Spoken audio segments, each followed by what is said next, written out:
Hi friends, good morning. ಇವತ್ತು ಬೆಳಗಿನ ತಿಂಡಿಗೆ ಈಸಿ ಆ್ಯಂಡ್ ಸಿಂಪಲ್ ಆಗಿ ಪುದೀನ ರೈಸ್ ಮಾಡ್ತಾ ಇದ್ದೀನಿ. ಇದು ತುಂಬಾ ಈಸಿಯಾಗಿ ಬೇಗನೆ ಮಾಡ್ಕೋಬೋದು. ಪುದೀನ ರೈಸ್ ಮಾಡೋದಕ್ಕೆ ಎಲ್ಲ ರೆಡಿ ಮಾಡಿ ಇಟ್ಕೊಂಡಿದ್ದೀನಿ. ರೈಸ್ ಕೂಡ ಬಿಸಿ ಬಿಸಿಯಾಗಿ ರೆಡಿಯಾಗಿದೆ. ಪುದೀನ ನೀಟಾಗಿ ತೊಳ್ಕೊಂಡು ರುಬ್ಬೋದಕ್ಕೆ ಪುದೀನ ಹಾಕೋತೀವಿ ಮತ್ತು ಬೆಳ್ಳುಳ್ಳಿ. ಇದನ್ನು ಸ್ವಲ್ಪ ನೀರು ಹಾಕಿ ನೀಟಾಗಿ ಪೇಸ್ಟ್ ರುಬ್ಬಿದಾಗಿದೆ. ಜಾಸ್ತಿ ನೀರು ಹಾಕೊಂಡು ರುಬ್ಬೋದೇನು ಬೇಡ, ಈ ರೀತಿ ಆದರೆ ಸಾಕು. ಅನ್ನ ಕೂಡ ಉದುರುದಾಗಿ ಬಿಸಿ ಬಿಸಿಯಾಗಿ ರೆಡಿಯಾಗಿದೆ ನೋಡಿ. ಒಂದು ಸ್ವಲ್ಪ ಎಣ್ಣೆ ಹಾಕೋತಿದ್ದೀನಿ. ಲವಂಗ, ಏಲಕ್ಕಿ ಹಾಗೆ ಬಿರಿಯಾನಿ ಎಲೆ ಹಾಕೋಬೇಕು, ಚೆನ್ನಾಗಿರುತ್ತೆ. ಸ್ವಲ್ಪ ಕಡಲೆ ಬೀಜ, ಒಂದು ಈರುಳ್ಳಿ, ಸ್ವಲ್ಪ ಉಪ್ಪು ಹಾಕೋಣ. ಆಮೇಲೆ ಕ್ಯಾಪ್ಸಿಕಮ್ ಹಾಗೆ ಹಸಿರು ಬಟಾಣಿ,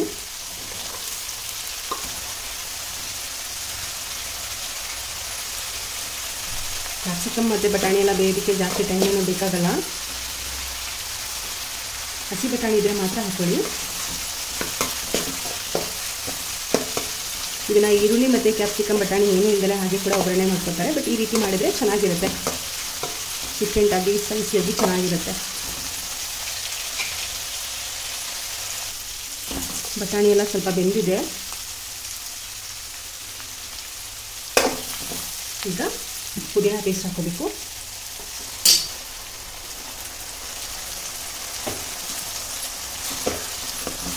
ಇದು ಹಸಿ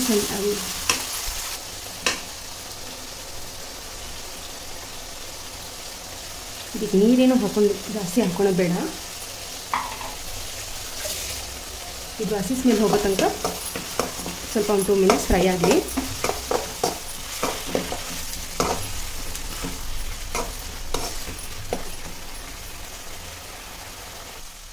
ಗೊಜ್ಜು ರೆಡಿಯಾಗಿದೆ. ಈಗ ಇಷ್ಟೇ 5 ಮಿನಿಟ್ಸಲ್ಲಿ ಪುದೀನ ರೈಸ್ ಗೊಜ್ಜು ರೆಡಿ ಮಾಡ್ಕೋಬೋದು.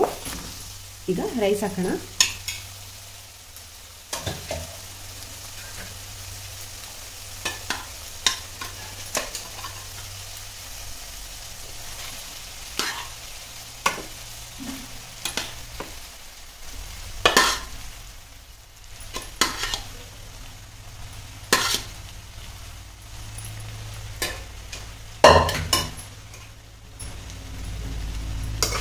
ಬಿಸಿ ಅನ್ನದಲ್ಲೇ ಮಾಡ್ಕೋಬೇಕು ಅಂತ ಏನಿಲ್ಲ. ನೈಟ್ ನೀವು ಡಿನ್ನರ್ಗೂ ಕೂಡ ಮಧ್ಯಾಹ್ನ ಮಾಡಿದ ರೈಸ್ ಇದ್ರೆ ಮಾಡ್ಕೋಬೋದು. ಬಟ್ ಬಿಸಿ ಬಿಸಿ ಅನ್ನದಲ್ಲಿ ಮಾಡಿದರೆ ಮಧ್ಯಾಹ್ನ ಲಂಚಿಗೆಲ್ಲ ಕೊಟ್ಟು ಕಳ್ಸೋಕ್ಕೆ ಚೆನ್ನಾಗಿರುತ್ತೆ. ನಾನು ರೈಸ್ ಮಾಡುವಾಗಲೂ ಸ್ವಲ್ಪ ಉಪ್ಪು ಹಾಕ್ಕೊಂಡಿದ್ದೆ, ಹಾಗಾಗಿ ಸ್ವಲ್ಪ ಲಾಸ್ಟಿಗೆ ಉಪ್ಪು ಹಾಕ್ಕೋತಿದ್ದೀನಿ.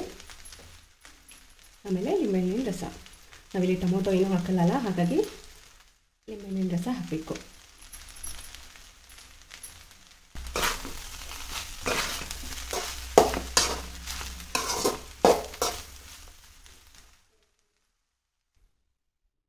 ನೋಡಿ, ಎಷ್ಟು ಸಿಂಪಲ್ಲಾಗಿ ಮಾಡ್ಕೋಬೋದು. ಮನೇಲೊಮ್ಮೆ ಟ್ರೈ ಮಾಡಿ ಹೇಗಿದೆ ಅಂತ ತಿಳಿಸಿ. ಟೇಸ್ಟ್ ಕೂಡ ಚೆನ್ನಾಗಿರುತ್ತೆ. ಹಾಗೆ ನನ್ನ ವಿಡಿಯೋ ಇಷ್ಟ ಆದರೆ ಒಂದು ಲೈಕ್ ಮಾಡಿ. ನನ್ನ ಚಾನಲ್ನ ಪ್ಲೀಸ್ ಸಬ್ಸ್ಕ್ರೈಬ್ ಮಾಡ್ಕೊಳ್ಳಿ. Thank you.